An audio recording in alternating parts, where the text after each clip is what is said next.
ఈసారి కూడా గెలుపు నాదే. 175కి 175 నావే. నీ కుప్పంలో కూడా నువ్వు గెలవలేవు. మోసలోడివైపోయావు. హ్యాపీగా వెళ్ళి నీ మనవడితో ఆడుకోక ఈ వయసులో నీకెందుకీ కష్టాలు? వంగితే నిలబడలేవు. ముసలోణ్ణి నేనుగాదు, నువ్వు. ఏంటి 175కు 175 నీయా? లండన్ డాక్టర్లిచ్చిన మందులు వేసుకోవటం లేదా ఏంటి? పిచ్చి పిచ్చిగా మాట్లాడుతున్నావు. ఈ ఎలక్షన్లో ఘోరాతి ఘోరంగా ఓడిపోయాక నీకు పిచ్చి బట్టి ఎర్రగడ్డ పిచ్చి ఆసుపత్రిలో చేరతావు. చూస్తూ ఉండు. నీలాంటి పిచ్చోడి మాటలు నేనే కాదు, ఎవ్వరూ వినరు.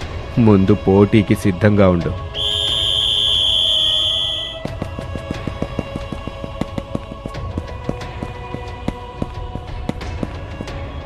అక్కలారా, తమ్ముళ్ళారా, ఏంటి మీరు చేస్తుంది?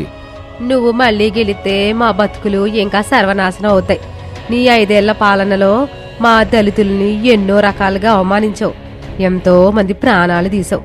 అందుకే నిన్ను ఓడించడానికి మా మా ప్రయత్నాలు మేం చేస్తున్నాం. బోడి మీ ఓట్లు పడకపోతే నేను గెలవలేనా ఏంటి?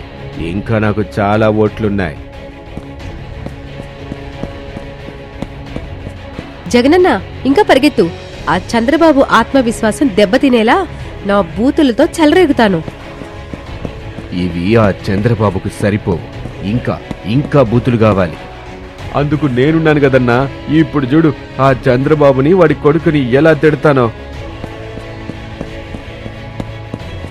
ఆ చంద్రబాబు స్పీడ్ని చూస్తుంటే ఈసారి ఎన్నికల్లో గెలిచేలా ఉన్నాడు. ఏదో ఒక కేసు పెట్టి ఆ చంద్రబాబు నాయుడిని జైల్లో పెట్టండి. నేను ముందే చెప్పాను, చంద్రబాబుని జైల్లో వేస్తే సానుభూతి ఓట్లు వస్తాయని. నువ్వు వినలేదు. ఇప్పుడు చూడు ఎంత పని జరిగిందో. వీళ్ళు వేయకపోతే ఏంటి? నాకింకా చాలా మంది ఓటర్లున్నారు. అమ్మఒడి ద్వారా అందరూ అమ్మల ఓట్లు నాకే పడతాయి. రైతన్నలందరి ఓట్లు నాకే పడతాయి.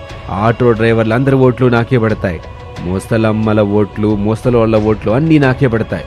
ఈసారి 175కు 175 నాకే. నీ వల్ల మన రాష్ట్రానికి రాజధాని లేకుండా పోయింది. ఈసారి నిన్ను ఎలాగైనా ఓడిపోయేలా చేసి చంద్రబాబు నాయుడు గారిని గెలిచేలా చేస్తాం. రాజధాని లేకుంటే ఏంటి? నాకు ఓట్లు వేసేవాళ్ళు చాలా మంది ఉన్నారు. వెళ్ళండి వెళ్ళండి. పోలవరం కట్టించి మా పొలానికి నీళ్ళందిస్తానన్నావు. నువ్వు చెప్పినవన్నీ అబద్ధాలే. మాట మీద నిలబడలేనోడివి. ఈసారి నిన్ను ఎట్టాగైనా ఓడిస్తాం. మాకు మంచి చేసే చంద్రబాబు నాయుడు గారిని గెలిపిస్తాం. మీరందరూ ఏం చేసినా ఈ రాష్ట్రంలో ఉన్న అక్క చెల్లెమ్మల ఓట్లని నాకే. వెళ్ళండి వెళ్ళండి.